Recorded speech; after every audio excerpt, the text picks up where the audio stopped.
My name's Claire, and I had a brother called Mark who was 2 years older than me, who died exactly 10 years ago this year. Mark was an exceptional child at school, really.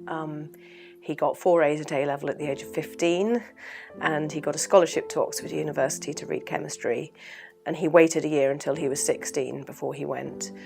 And he had the whole future ahead of him. He was an amazing chemist. Basically, he was fine coping with the sort of academic side of things, but he was still fairly emotionally young compared to most people there. And things just started to go downhill. He basically experimented with drugs a lot. He had meningitis. And he didn't even finish his first year at university. He spent a lot of time on the streets. He lived in a forest for a while with all his chemistry textbooks. And he was in and out of various institutions, but never able to get the treatment he needed then or any diagnosis at all. And he even spent time in prison because they basically had nowhere else to put him. Finally, after sort of many years in the wilderness, as it were, he got diagnosed schizophrenic. And he eventually, during that time, trial and error, but he eventually got medication and support, which really, really helped, and he started to become the old Mark that we knew. He'd cycle at least 20 miles a day. He was very, very fit. He did training, he did weights. He just basically, it was really important to him that he wanted to be as of sound body as he was felt he was of mind at that time.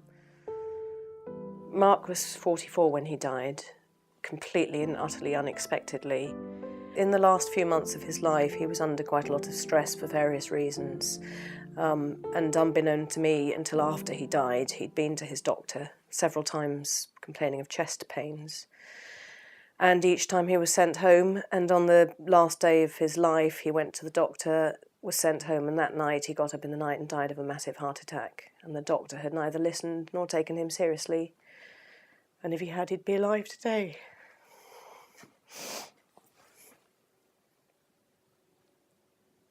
It was really sad because his big dream all through the bad and the good years was having a family. He adored children, and he was absolutely fantastic uncle. The kids absolutely loved him, and he used to come and visit probably once a week, if not more, and always happy to play with the kids and talk to them. And I know that Oscar, particularly my son, who's very like him, to this day says, I just wish Mark was alive. I know he'd really understand what I'm saying. He'd be the only one I could really have a proper philosophical chat with or whatever.